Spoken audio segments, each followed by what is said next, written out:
I have discovered how the quantitative easing, the inflation, makes the unemployment go down and cures the recessions.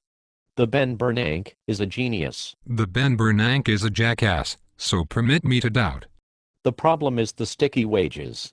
An economic genius, the Maynard Keynes, solved the sticky wages problem with the inflation. Since the inflation does not increase the purchasing power, permit me to doubt. But what is your scheme? In the recessions, there is a chain of events. First the demand goes down, so the sales go down, so the profits go down, so the wages must go down to maintain the profits. But the sticky wages will not go down. So the businesses must lay off some of the workers. But if there is, for instance, 5% inflation, prices go up 5%, but the wages do not go up, so the real wages go down 5%, overcoming the sticky wages. And the money saved can be used to employ 5% more people. I do not see how your scheme can succeed. You are working on the wrong end of the chain of events, with the consequences, instead of the causes. What do you mean? I will get to that. But first, suppose the wages were not sticky and the employers just cut salaries by 5% and use the money saved to employ 5% more people. Total purchasing power of the salaries is the same. It is just spread out over 5% more people. And the average purchasing power per person decreases by 4.8%. So what? So you said the chain of events started with a decreased demand. But what caused the decreased demand?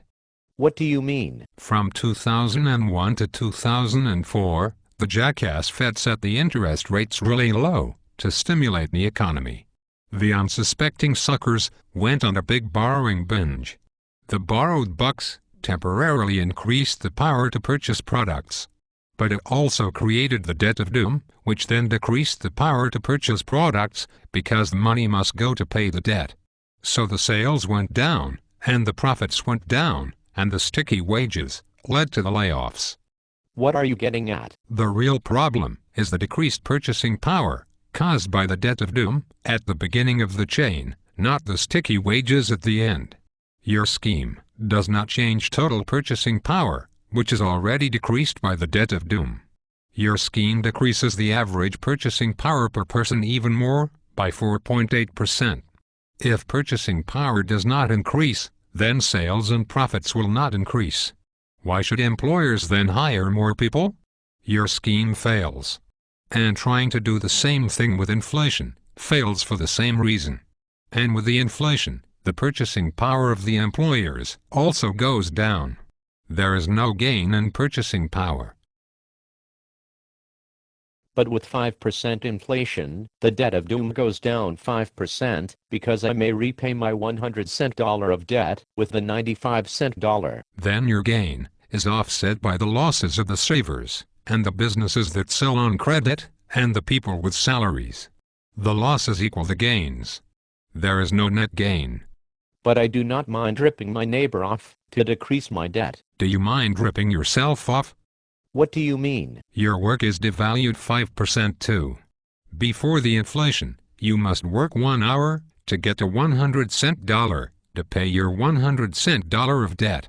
After the inflation, you must work 1 hour to get a 95-cent dollar to pay your 100-cent dollar of debt. You must work the same amount of hours to pay your debt.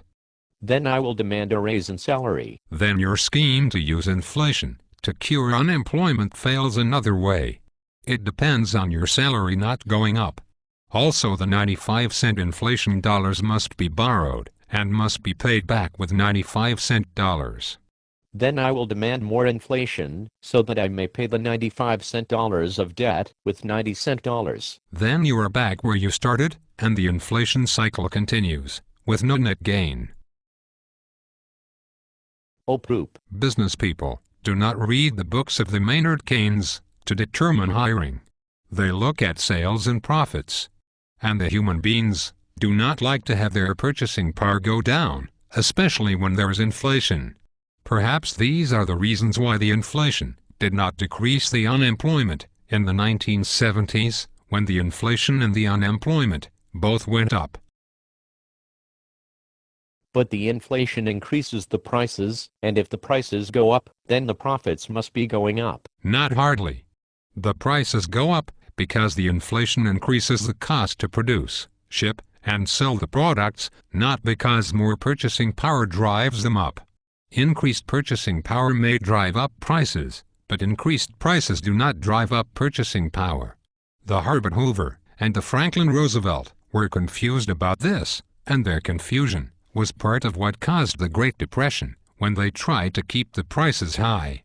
But if inflation is not the solution, then what is the solution? The jackass Fed must be prevented from trying to sucker the human beings into the debt of doom.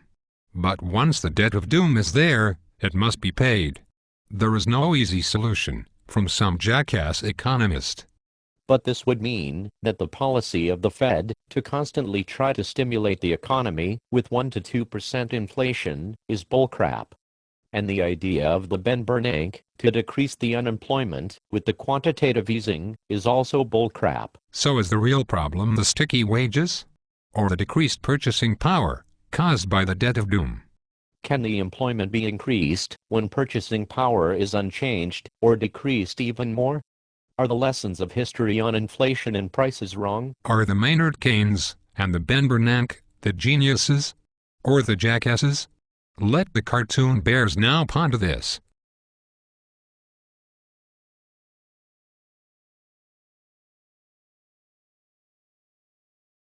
I have to say jackasses.